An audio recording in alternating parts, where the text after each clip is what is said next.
Bom dia, boa tarde, boa noite, boa madrugada. Meu nome é Sidney Martins, professor de língua portuguesa aqui do LAC Concursos, o maior site de videoaulas do Brasil, quiçá das Américas. Então, venha comigo e vamos direto ao ponto. A nossa aula hoje é de regência e é um assunto pesado, tanto é que a gente vai dividir a aula em provavelmente 3 blocos. E aí se liga.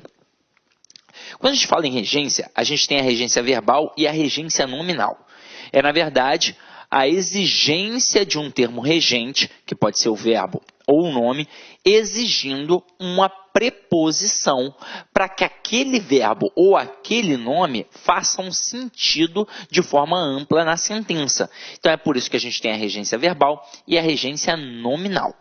Normalmente, para o candidato, a parte mais pesada é a regência verbal. E por quê? Porque no dia a dia a gente utiliza o português informal. E na prova é o português padrão. Então a gente tem hábito de utilizar preposições em locais que não tem a preposição. A gente tem o hábito de não usar em situações em que tem a preposição. E a gente tem também a mania de usar preposições trocadas. Então, caramba, na hora da prova, o erro do cotidiano vai te derrubar. Então é por isso que a gente tem de estudar a regência. Agora, não adianta você achar que vai assistir a esta aula uma única vez e será o suficiente. Você vai ter de vê-la pelo menos umas 3, 4 ou 5 vezes para poder massificar o conteúdo. Ah, Sidney, mas eu não tenho tempo de ficar vendo tanta aula assim na internet. Poxa, eu trabalho muito. Eu tenho tempo sim de visualizar a aula uma vez, no máximo 2, e depois estudar com material em PDF. E aí eu vou te dar uma dica. Vai estudar no material em PDF a parte de regência, não leia apenas. Anote, copie. Quanto mais você copiar sobre aquele conceito, mais você vai guardar isso na sua mente. E aí você vai tirar de letra no dia que você visualizar na prova, tranquilo? Então vamos lá, vamos cair para dentro. Ó, como eu disse a vocês, em concursos públicos, regência é o estudo de qual palavra, ou seja, o termo regente, o verbo ou o nome, pede qual preposição, que é o termo regido. Então, primeiro tem o termo regente, depois tem o termo regido. O termo regente é o que vai reger, é o que vai exigir a preposição. E depois aquele complemento do verbo ou do nome vai ser chamado de termo regido. Então a gente tem a regência verbal, que é quando o verbo exige a preposição. Exemplos aqui. Precisamos diariamente de atenção. E aí pensa no verbo. Quem precisa, precisa de alguma coisa. Então o verbo precisar exigiu a preposição de. Agora, todos acreditavam em um futuro melhor. Quem acredita, acredita em alguma coisa. Então, o verbo exigiu a preposição em. Até aí, tudo bem, não é?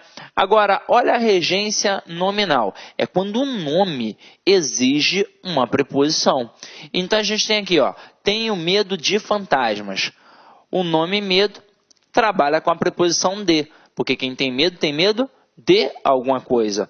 Mantenha sua fé em Deus.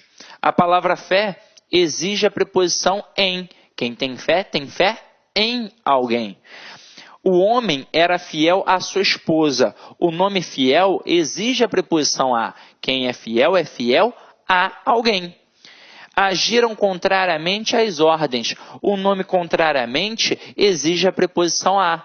Se é contrariamente a alguma coisa. Então, aqui a gente tem a parte da regência nominal. Detalhe, normalmente, quando a gente fala de regência verbal, o aluno realmente tem uma dificuldade, porque no dia a dia utiliza um português diferente daquele que cai na prova. Mas quando a gente fala em regência nominal, por incrível que pareça, normalmente as pessoas utilizam corretamente. E aí, como é que o avaliador vai te derrubar? Ele vai te derrubar na análise sintática propriamente dita. Então, quando a gente pega a parte da transitividade verbal, a gente faz as classificações em cima do verbo. Então, a gente, diante daquele verbo, descobre quem é o sujeito e descobre quem é o complemento.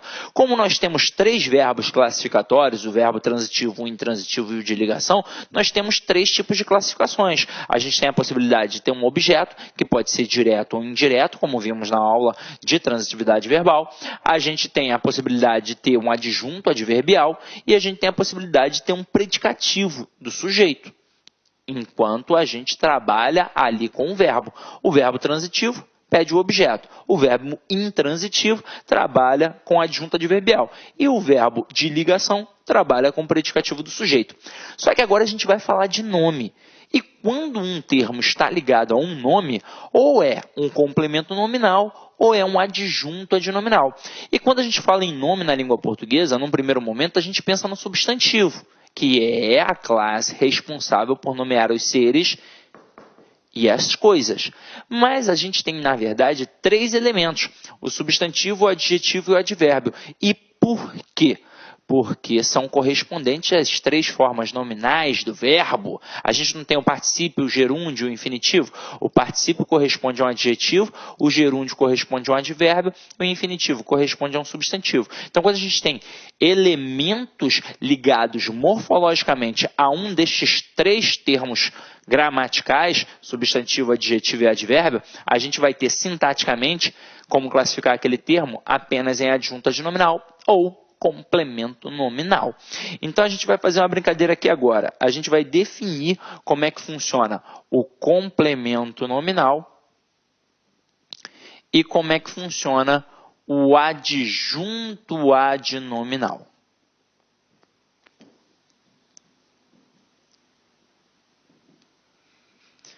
Conceitualmente falando, o que é o complemento nominal? Um nome, ele não vai ter o sentido completo. Então, ele vai exigir um complemento, que a gente vai chamar de complemento do nome, ou complemento nominal. Então, é por isso, por esta exigência, que o complemento nominal sempre tem a preposição. É um caso de transitividade, só que do nome. Agora, quando a gente tem o adjunto adnominal, como diz o próprio termo ali, ele está apenas junto do nome, apenas acompanhando o nome, é um termo satélite. Pode ser que apareça uma preposição, mas ela não é obrigatoriamente exigida pelo nome. Até aí tudo bem. Agora, Sidney, eu preciso saber tudo isso? É bom, né? Mas se você não souber, a gente vai matar através de 2 formas. Eu vou fazer um quadrinho mnemônico aqui para vocês, para quem gosta, e depois a gente vai brincar com um processo lúdico, para a gente poder trabalhar tudo isso aqui, beleza? Então vamos lá. Primeiro no quadrinho mnemônico, ó, nós temos o adjetivo, o advérbio e o substantivo. Só que antes de começar a brincadeira, a gente tem que definir e entender que existe o substantivo concreto e existe o substantivo abstrato.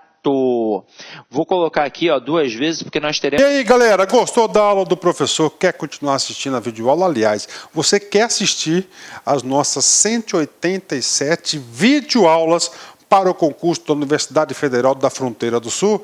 Então acesse lá concurso.com.br, nós temos um curso super competitivo para vocês por apenas 10 mensalidades de R$20. Espero você, um forte abraço, tchau, tchau.